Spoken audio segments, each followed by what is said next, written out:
Et bonjour les amis, je vous retrouve donc sur une nouvelle vidéo d'une série qui s'annonce, que j'avais envie de faire depuis un moment et qui en fait, il y en aura 4 ou 5 je crois, et qui est pour en fait vous conter des fables de sagesse.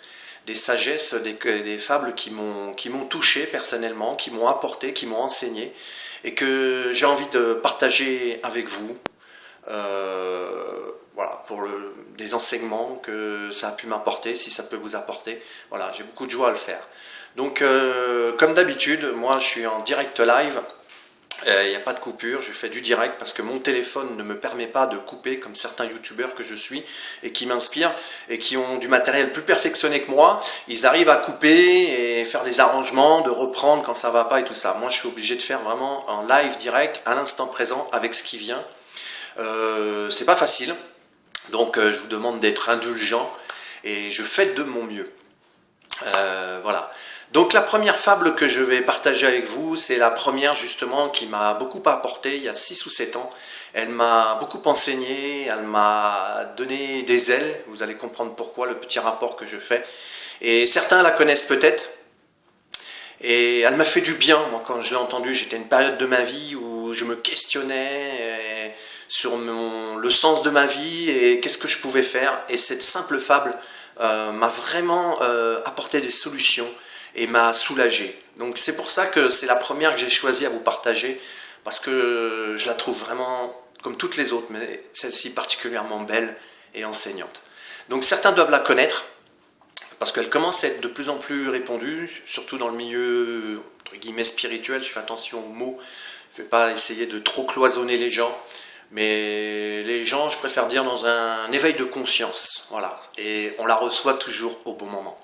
Donc j'espère que ce sera le cas pour vous et qu'elle vous apportera. Ceux qui la connaissent, ça peut être toujours bon de la entendre. Donc c'est la fable du colibri.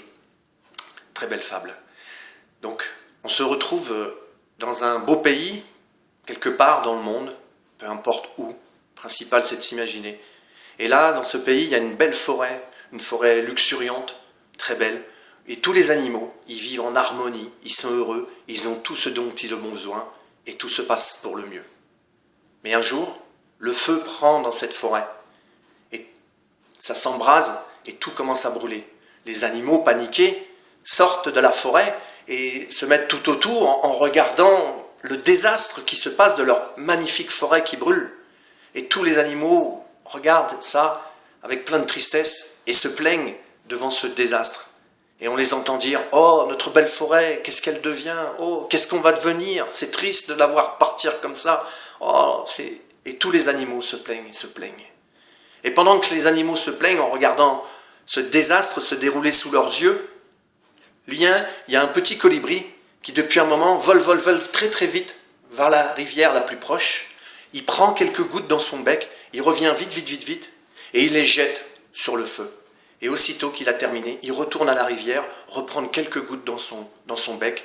Il revient vite, et il les jette de nouveau sur le brasier. Et à un moment où il repart, il y a l'ours qui lui dit « Oh, colibri, qu'est-ce que tu fais? Tu es fou ou quoi? Tu n'arriveras jamais à éteindre ce feu à toi tout seul. » Et le colibri, qui bat des ailes et qui le regarde et qui dit « Oui, tu as raison, je n'y arriverai jamais tout seul, mais moi, je fais ma part. » Et hop, il repart. Et voyez-vous cette fable, je l'ai contée, je me la suis racontée. Et encore là que je vous la raconte, elle me donne des frissons. Elle me donne des frissons parce que au moment de ma vie où je l'ai entendue, c'est ce que je me posais comme question. Qu'est-ce que je peux faire face à cet état du monde qui quelque part est en train de brûler? On sait que nous allons dans le mur, dans le gouffre, si on continue comme ça. Et ça, c'était désespérant pour moi, ce sentiment d'impuissance et de me dire « je ne peux rien faire ». Et voyez-vous, cette simple fable m'a donné des ailes. Elle m'a donné envie de me dire « oui, sois ce petit colibri ». Peu importe ce que tu fais, peu importe l'intensité que ça a, la grandeur que ça peut avoir pour changer le monde. Mais au moins, fais quelque chose. Et ça m'a vraiment porté, ça m'a fait du bien. Et depuis lors, j'ai commencé moi aussi à aller chercher un peu d'eau pour continuer sur cette parabole à la rivière et de jeter un peu d'eau sur ce brasier que nous constatons tous et qui nous désole tous. Mais moi maintenant j'ai envie de dire qu'est-ce que je fais moi pour que les choses changent et arrêter, comme je le faisais auparavant, de pointer ceux qui ne font rien ou pire, peut-être ceux qui aggravent la situation. Ça ne sert à rien de mettre son énergie ici. Donc je préfère mettre mon énergie à quelque chose où j'œuvre pour ce que je crois et puis adviendra ce qui adviendra, mais au moins j'aurai pas de remords, j'aurai pas de regrets. Et le matin, je peux toujours me regarder avec joie dans mon miroir et me dire, tiens, aujourd'hui, qu'est-ce que tu peux faire pour rendre ce monde meilleur? Voilà ce que j'avais envie de partager avec vous, que cette fable, vraiment, elle est puissante, elle est forte, je trouve, et n'hésitez pas à la partager pour celles et ceux qui ne la connaissent pas, n'hésitez pas à la conter, vous aussi, pour la raconter, et puis, voilà, moi, cette fable, depuis...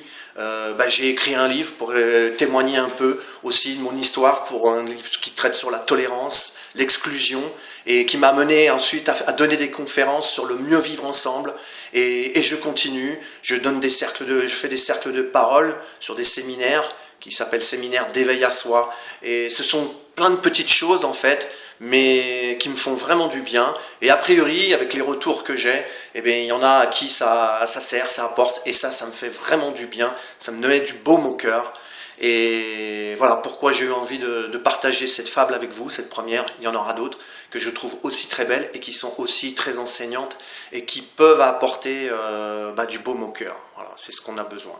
Donc je vous souhaite le meilleur, je sais que cette fable vous parle, dites-moi votre ressenti dans les commentaires, ce que vous ressentez. Et puis, je vous laisse comme d'habitude. Bis du cœur, portez-vous bien. À bientôt.